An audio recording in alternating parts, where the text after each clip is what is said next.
Bonjour à tous ces amis, on se retrouve pour le premier quintet du week-end, un week-end 100% obstacle sur l'hippodrome d'Auteuil. Donc samedi ce sera la grande course de haies qui nous attend en Réunion 1 course 4 au départ 15h15, 14 partants, 5100 mètres.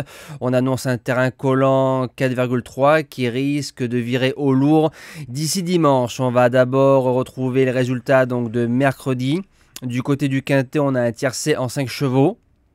Très déçu de la performance, plutôt de la drive de Franck Nivard sur Grâce du Dijon. Il nous avait habitués à mieux, mais c'est comme ça. Course par course, très mauvais pour la première partie de Réunion et bien meilleur sur la deuxième partie de Réunion.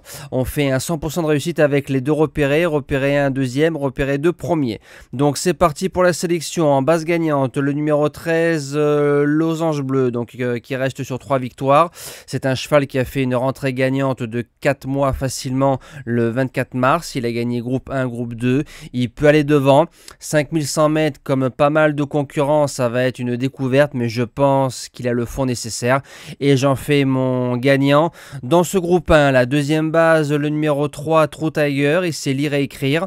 Décembre 2023, il gagnait le prix Léon Orly Roderer, donc une belle course. C'est un cheval de tenue, c'est visé. Et à 4 ans, il a pris plusieurs places dans des groupes 3, donc il a l'habitude de courir dans les groupes. J'y crois pour un podium.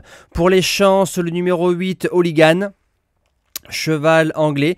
Alors, 8 sorties en France. C'est un cheval qui a fait 7 fois l'arrivée dans les 3 et une fois l'arrivée dans les 4 premiers. Donc ça veut dire que ça fait un 8 sur 8 dans le multi.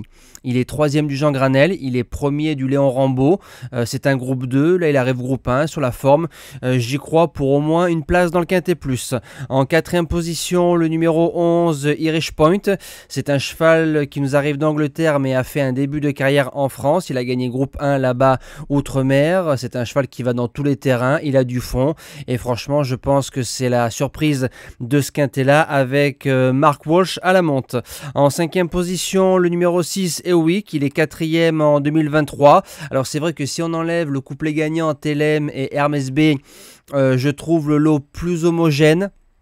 En termes d'opposition, si vous voyez ce que je veux dire, c'est qu'il y a pas mal de chevaux qui peuvent jouer une place dans les 5. Et s'il nous revient à peu près dans les mêmes dispositions que l'année dernière, il peut espérer finir 4e ou 5e. En 6e position, le numéro 1, Irish Vocation. Alors ça fait 2 fois qu'il est 3e de groupe 3, donc je pense qu'il a au moins le niveau pour les places. Derrière, il a gagné son premier quintet pour sa première participation. Certes, l'eau meilleure, mais il arrive en forme. Et vous connaissez l'adage des courses, la forme prime la classe. En 5e position, le numéro 5, Eloy de la Barrière. Alors c'est vrai, c'est plus un cheval de steeple.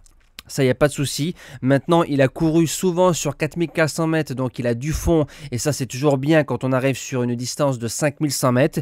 Et un chaillé jour de groupe 1, c'est quand même dangereux au papier. Et je termine avec le numéro 7, Echo de Champdou. Alors, c'est un cheval qui a 10 ans, qui a fait une belle carrière, qui est valeureux, qui en vend encore. Il faut se rappeler que fin de saison 2023, il faisait 4e de groupe 1. Alors, certes, il a moins de classe que par rapport aux jeunes au départ de cette épreuve, mais il est courageux, il répète ses courses et s'il fait sa valeur, pourquoi pas finir 5e de ce groupe 1, il le mériterait au vu de ses performances de sa carrière. Moi je vous souhaite un bon week-end, je vous dis à demain pour le quintet dominical, merci à tous et bon jeu les amis.